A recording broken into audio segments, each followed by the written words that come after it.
सरकार देखील तुमचं होतं, सत्ता तुमची होती, विद्यमान आमदार देखील तुमचे आहेत. सातत्याने कुठेतरी पाठपुरावा कमीपणा पडतोय का? आणि हाच मुद्दा उद्या नागरिकांमध्ये घेऊन जाताना अडचणीचा ठरेल का? पुणे महानगरपालिकेमध्ये सरपंच खडकवासला असताना या पाण्यासाठीच मी आंदोलन केलं होतं की धरण माझ्या उशाशी तरी मी पाण्यापासून उपाशी अशा पद्धतीचं आंदोलन केलं होतं. राज्यातील स्थानिक स्वराज्य निवडणुकांमधील दुसऱ्या टप्प्यांमध्ये महापालिकांच्या निवडणुका होत आहेत. त्यातील पुण्याची महापालिका देखील होतीये. आज आपण पुण्यातील महानगरपालिकेतील प्रभाग क्रमांक 33 याविषयी चर्चा करणार आहोत. प्रभाग क्रमांक 33 चे भाजपकडून इच्छुक उमेदवार संतोष मते आज आपल्याशी चर्चा करणार आहेत. प्रभाग क्रमांक 33 त्यांचं विजन काय आहे, तेथील लोकांना काय आश्वासन देणार आहेत, हे सर्व आपण त्यांच्याकडनं जाणून घेणार आहोत. संतोष सर, आपलं खूप खूप स्वागत या कार्यक्रमामध्ये. खरं तर तुम्ही इकडे कसं काय वळात, राजकारणाकडे काय याचं ठरवलं? नमस्कार, मी संतोष मते, खडकवासल्याचा भूमिपुत्र. खडकवासल्या गावामधनं मी अतिशय गरीब आणि शेतकरी कुटुंबातनं जन्मलेला मी. घरची फार परिस्थिती बेताची असताना वडील एका पुण्यातल्या शिक्षण संस्थेमध्ये शिपाई म्हणून काम करत होते, गरवारे कॉलेज या संस्थेमध्ये. आणि गरवारे कॉलेज या संस्थेमध्ये काम करत असताना शिक्षणाचं महत्त्व त्यांना कळल्यानंतर त्यांनी अगदी बेताच्या परिस्थितीमध्ये मला इंजिनियर बनवलं. मी डिप्लोमा मेकॅनिकल इंजिनिअरिंग केल्यानंतर सेकंड इयर बीला मी परिस्थिती अभावी मी इंजिनिअरिंग सोडून दिलं, फी भरायला नव्हती. त्यानंतर तो काळ होता 1992-95चा काळ होता. कॉलेजला येत असताना सिंहगड रोडवरून बसमध्ये प्रवास करत असताना कन्स्ट्रक्शन सारख्या मोठ्या इमारती दिसायला लागला. तर माझी स्वप्न थोडीशी त्याच्या बाबतीत फिरू लागली. आणि फिरत असताना कन्स्ट्रक्शनमध्ये खूप पैसा असतो असं मला त्यावेळेस वाटलं. म्हणून मी 1997-98ला पहिली माझी स्कीम केली. 197 रुपयांनी मी स्क्वेअर फूटने पहिला फ्लॅट विकला. अगदी तुटपुंज भांडवलावरती मी धंदा चालू केला होता. वडिलांना भीती वाटती की हा सक्सेस होईल का नाही, नोकरी सोडून मी व्यवसायात पडलो. हे करत असताना मी माझी स्थिर स्थावर करायचा प्रयत्न करत होतो. व्यवसायात थोडं करत प्रगती करत गेलो. जिथं मी सक्षम झालो त्याच्यानंतर असं वाटलं की एक राजकारणात थोडं समाजकार्याचं पहिल्यापासून आवड होती. 2008ला खडकवासला ग्रामपंचायतची निवडणूक लागली. गावातले माझे बंधू, आमच्या फॅमिलीवरती प्रेम करणारे, कुटुंबावरती प्रेम करणारे, त्या मंडळींनी सांगितलं की तुला ग्रामपंचायत इलेक्शन लढायची, खडकवासला ग्रामपंचायत. मग 5 पॅनल झाले, 5 पॅनलमधनं ती इलेक्शन लढली गेली. मी त्या पॅनलमधनं एका पॅनलमधनं निवडून आलो. आणि 5 पॅनलची वेगवेगळी 3-3 माणसं निवडून आली. 3-3 माणसं पॅनल म्हणजे तर गावचा विकास होणार कसा? आम्ही परत 2-3 सिनियर मंडळींनी ठरवलं की ते 5 पॅनल परत एकत्र करायचे आणि गावासाठी आपल्याला एक मताने काम करायचं. 2008 साली आम्ही अशा पद्धतीने रचना केली. तर प्रत्येक वर्षी आम्ही एक सरपंच केला. मलाही त्या वेळेस मध्यंतराच्या टप्प्यामध्ये मला सरपंचकी मिळाली. ते करत असताना सहकार्यांच्या माध्यमातून खडकवासला गावातली ड्रेनेज लाईन, स्कूलची इमारत, त्यावेळेस जी हागणदारी मुक्त गाव योजना होती त्यामध्ये माझ्या गावाला मी पुरस्कार मिळवून दिला, शाळा बांधून दिली. हे करत असताना मग नंतर असं जाणवलं की राजकारणात आपण टिकू शकत नाही, कारण का आपल्याला मोठं पाठबळ नाही, आपल्या घरी काय राजकीय परंपरा वारसा नाही. परत उद्योग व्यवसाय चालू केला. 2013 नंतर राजकारण करत असताना, समाजकारण करत असताना व्यवसाय केला. त्याच्यानंतर सलग सिंहगड रोडला मी आतापर्यंत 2000 सदनिका बांधलेल्या आहेत. ग्राहकांची कोणत्या प्रकारची तक्रार नाहीये आणि सेवा पुरवणं हा माझा धर्म असला त्याच्यामुळं राजकारणात परत 2018 साली ज्यावेळेस माननीय कॅबिनेट मंत्री चंद्रकांत दादा पाटील पुणे शहरात आले त्यावेळेस त्यांचा माझा योगायोगाने संबंध जोडला गेला. दादांच्या माध्यमातून शिकण्यासारखं भरपूर होतं. त्यांच्याकडे बघत माझा जीवनाचा वाटचाल चालू झाल्यानंतर व्यवसाय करता राजकारणात कसा प्रवेश करायचा, तो योग्य वेळ साधली पाहिजे हे दादांनी मला नेहमी सांगत आले. आता 17-18 वर्षाचा कालखंडानंतर म्हणजे सरपंचनंतर तुम्ही आता थेट नगरसेवक पदासाठी तुम्ही लढत आहात.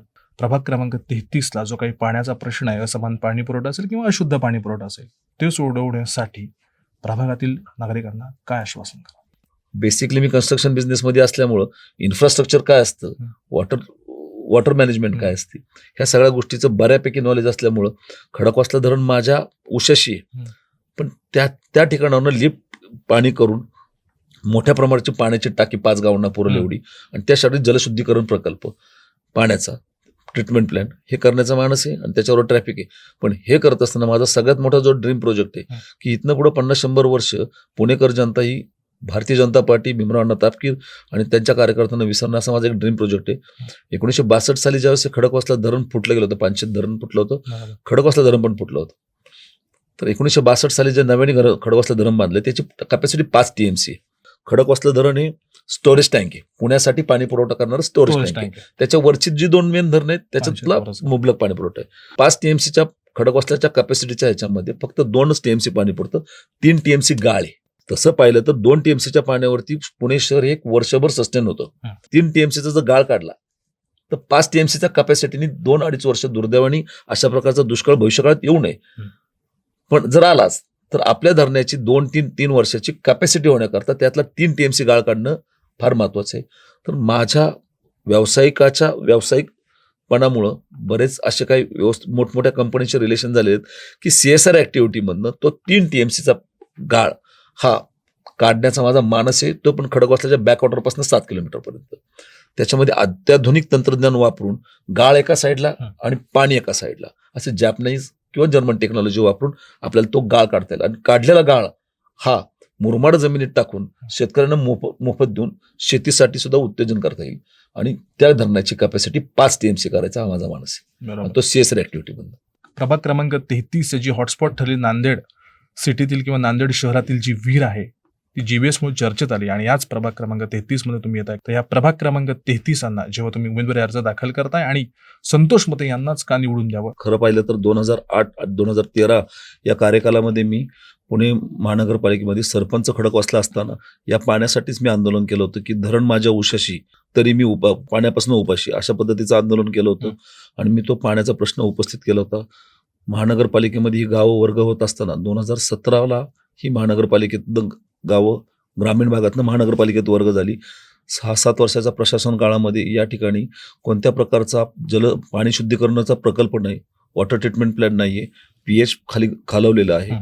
आणि महत्वाचं म्हणजे खडकवासल्या गावाचे जर बघताल तर खडकवासल्या गावामध्ये 50-55 वर्षापूर्वीची पारंपरिक विहिरीमधनं डायरेक्ट पाणी लिफ्ट केलं जातं, गावोगावी पुरवलं जातं. क्लोरीन सारख्या छोट्याशा बॅग्स टाकून ते फक्त शुद्धीकरण केलं, पण तितकंच पुरेसं नाहीये. त्याचप्रमाणे तेच पाणी कोल्हेवाडीला पण जातं आणि किरकटवाडी ग्रामपंचायतला ते पाणी नांदेडच्या विहिरीतनं उचललं जातं, नांदुशीला उचललं जातं. आणि पुण्यातला आणि महाराष्ट्रातला आणि देशातला पहिला GBSचा रुग्ण त्याच पाण्यावरती ज्यांना सप्लाय होतो ते DSK विश्वमध्ये एक छोटीशी मुलगी त्याच्यापासून प्रभावित झाली, दुर्दैवी मृत्यूला ती सामोरं गेली. मला ह्या प्रभागामध्ये येताना पहिलं पूर्ण क्षमतेची पाण्याची टाकी 5 गावांना पाणी पुरवठा सक्षम पाणी पुरवठा करू शकेल. कारण धायरी भागात जर पाहिलं तर वडगाव जुली शुद्धीकरणातनं पाणी येतं, पण खडकवासला, किरकटवाडी, कोल्हेवाडी, नांदुशी, सनसनगर, DSK विश्व, नांदेड सिटी चा उर्वरित ग्रामीण पट्टा शहर सुद्धा बिल्डिंग मधला नाही. मी मागील वर्षी तत्कालीन त्यावेळेचे पुणे महानगरपालिकेचे आयुक्त राजेंद्र भोसले सर होते, त्यांना मी पत्रव्यवहार केला होता. पत्रव्यवहार करत असताना मी माझ्या गावासाठी सक्षम त्यांनी पाणी पुरवठा करेल अशी जागा उपलब्ध करून ती जागा त्या शेजारी असलेला जलशुद्धीकरण प्रकल्प पण उभा राहावा ही मागणी केली होती बजेटसाठी टाकण्यासाठी. तशा प्रकारची मान्यता तात्विक स्वरूपात मला मिळाली होती. तसं त्या पद्धतीचं पत्रही मला उपलब्ध आहे. खरं तर 2017 बघितलं तर भाजपचीच पूर्ण सत्ता होती आणि ह्याच्यामध्ये जी काही 7-8 गाव आहेत याच भागामध्ये आरोग्य सुविधा देखील आजही जिल्हा परिषद मार्फत पुरवल्या जातात. या सर्वाला पालिकेची तोटकी यंत्रणा आहे. सरकार देखील तुमचं होतं, सत्ता तुमची होती, विद्यमान आमदार देखील तुमचे आहेत. सातत्याने कुठेतरी पाठपुरावा कमीपणा पडतोय का? आणि हाच मुद्दा उद्या नागरिकांमध्ये घेऊन जाताना अडचणीचा ठरेल का? अगदी बरोबर आहे. पण ही कमी कार्यकालामध्ये एवढ्या डेव्हलपमेंट पुढे महानगरपालिका करू शकत नव्हती. कारण तिथं सुद्धा प्रशासन बसलं होतं आणि माझंच गाव माझाच भाग घेतला नव्हता, तर पुण्याच्या आजूबाजूची 34 गावं घेतलेली. आणि सगळ्याचा लोड प्रशासनावरती आल्यानंतर प्रशासन एवढ्या क्षमतेने उतरायला तयार नव्हतं. आणि महत्वाचं म्हणजे की एका गावात एखादा जर वॉटर ट्रीटमेंट प्लॅन केलं किंवा पाण्याची टाकी ती पूर्तता व्हायला बजेट, इस्टिमेट कमिटीची मान्यता, जागेवरती काम होणं ह्याला 4-5 वर्षाचा कालावधी जाणार होता. आणि त्या भागातनं नेतृत्व करणारं स्थानिक पातळीवरचं नेतृत्व उमदं नव्हतं. तसं पाहिलं तर तुम्ही कोंडे कोपरे, उत्तमनगर, शिवण्यावर जर बघितलं तर एका बाजूनी नदी, दुसऱ्या बाजूनी नॅशनल डिफेन्स अकॅडमी. ते असंही पसरू शकत नाही आणि व्हर्टिकलही जाऊ शकत नाही. कारण एअर स्ट्रीपपासनं MODची येण्याची आवश्यकता असते. तिथं 2000 मीटरच्या पेरिफेरीमध्ये रेड झोन आहे, उंच पण जाऊ शकत नाही. मग त्याला एक चांगला पर्याय येऊ शकतो की ती घरं नियमित करण्यासाठी गुंठेवारीच्या अंतर्गत त्याला गुंठेवारीला जी SOP लावलेली आहे ती कमी रेटने करणं, सगळ्यांची घरं नूतनीकरण करणं. पण नूतनीकरण झाल्यानंतर त्या सुविधा कमी होणार का वाढणार आहेत? तशातला काही प्रकार होणार नाही. परंतु त्या भागातला जर प्रकल्प व्यवस्थित होण्यासाठी, नागरिकांना सुविधा मिळण्यासाठी तिथं जमीन उपलब्ध नाहीये. तर ते शासनाकडनं, राज्य शासनाच्या किंवा केंद्र सरकारच्या जमिनी आहेत ती मागणी करणं. त्या ठिकाणी ॲम्युनिटी स्पेस, पूर्वी ग्रामपंचायतची घरं झालेली आहेत, तिथं कोणत्या प्रकारचे मंजुरी गृह प्रकल्प नाही की जेणेकरून त्याची ॲम्युनिटी स्पेस, ओपन स्पेस शिल्लक आहे, तिथं काय करता येऊ शकणार नाही, फार कमी आहेत अशा. आणि तिथल्या लोकसंख्येच्या अनुषंगाने 36,000 लोकसंख्या आहे तिथली आता, ही फक्त मतदानाची. पण त्याच्या 21 वर्षाच्या वयोगटाच्या खालची ती मेजॉरिटी मनी ती 50-60 हजारापर्यंत जाणार. एवढ्या लोकसंख्येला तिथं कोणत्या प्रकारची खुली जमीन नाहीये की जिथं सेवा सुविधा उपलब्ध करून देता येईल.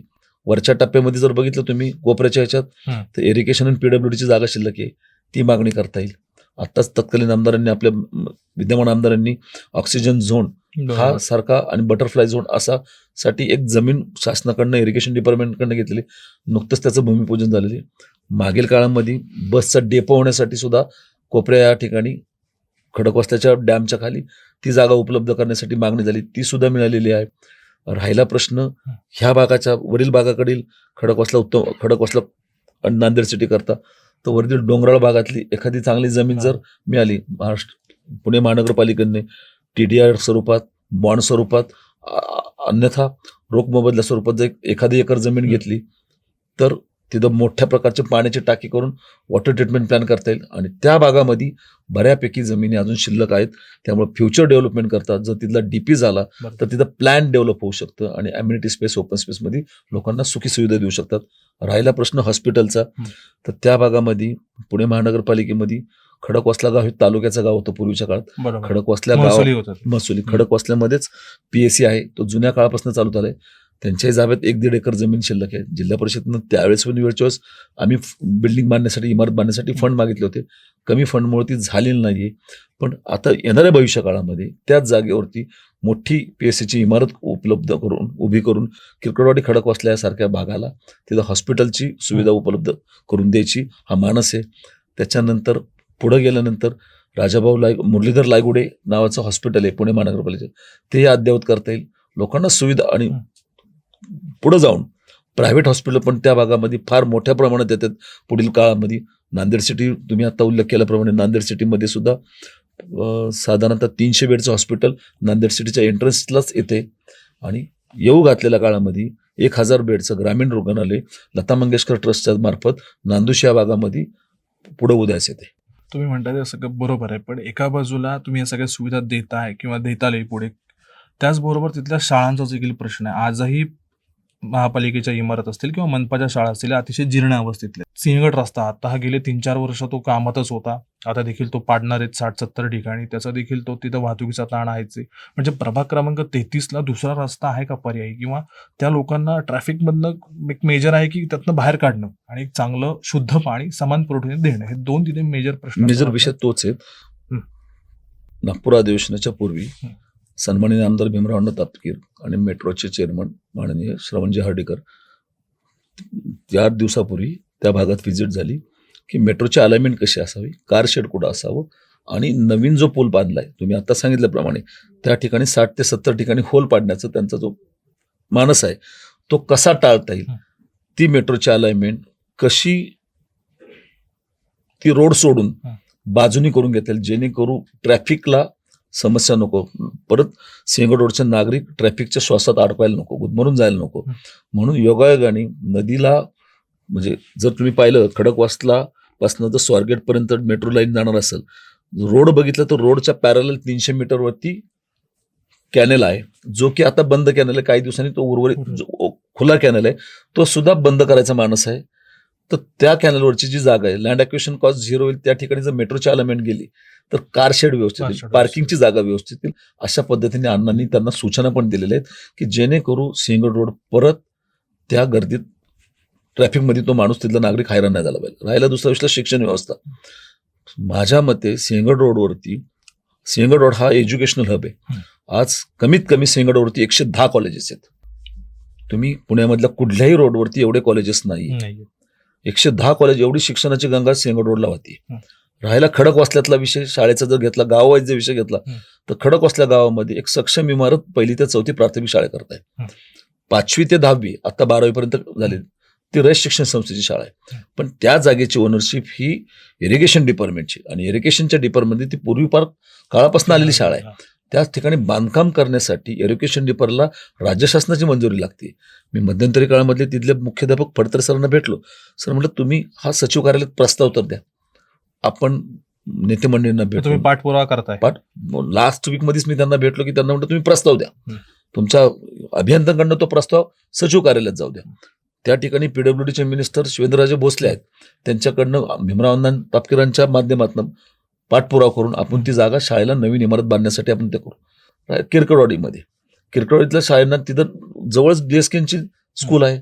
महानगरपालिकेची शाळा चांगली सक्षम रीतीने चालू आहे. आजही तुम्ही जा त्या महानगरपालिकेच्या शाळेतला काउंट हा 600, वरच्या खडकवासल्यातल्या 1ली ते 4थीच्या शाळेतला काउंट 452 आहे, खाली 850. जर एवढी मुलं तिथं शिक्षण करत असतील तर आपण कसं म्हणू शकतो शिक्षणापासून वंचित आहेत ते? शिक्षणापासून वंचित नाही, पण ज्या इमारतीमध्ये शिकतात त्या इमारती जीर्ण झालेल्या त्या कधीही पडू शकतात. मी त्याचे धोकादायक आहे. टेक्निकल कारण सांगितलेलं आहे की ती त्याची ओनरशिप ही इरिगेशन डिपार्टमेंटची, आणि कोणत्या प्रकारच्या भक्कम स्वरूपाचं बांधकाम तिथं जर परवानगी पाहिजे असेल तर राज्य शासनाची मंजुरी पाहिजे. अशा पद्धती स्वतःच्या मालकीची नाही ना. रयत शिक्षण संस्थेला त्यांनी त्या विनाअनुदानित तत्वावरती वापरायला दिली जात आहे. जे पूर्वीपार आलेले तेच वर्ग आहेत. पण येणाऱ्या पुढील काळासाठी जर राज्य शासनाने तशा पद्धतीची मंजुरी दिली तर महानगरपालिकेच्या फंडामधनं तिथं मोठमोठ्या अत्याधुनिक इमारती बांधून चांगलं शिक्षण सगळ्या मुलांना मिळेल एवढी व्यवस्था करायची आमचे मानस आहे. तर हे होते प्रभाग क्रमांक 33 संतोष मते. प्रभाग क्रमांक 33 मधील पाण्याचा प्रश्न सोडवून लोक आपल्याला कसे लक्षात ठेवतील हा त्यांनी त्यांचा एक ड्रीम प्रोजेक्ट किंवा त्यांचा महत्वाकांक्षी जो काही प्रोजेक्ट आहे तो देखील सांगितला. वाहतुकीचा प्रश्न, जीवनावश्यक आरोग्याचा प्रश्न, शाळेचा प्रश्न, हे सर्व प्रश्न आपण विविध योजनांच्या माध्यमातून कसे सोडवणार आहोत याची देखील त्यांनी सविस्तर चर्चा आपल्याशी केली. सर धन्यवाद. धन्यवाद.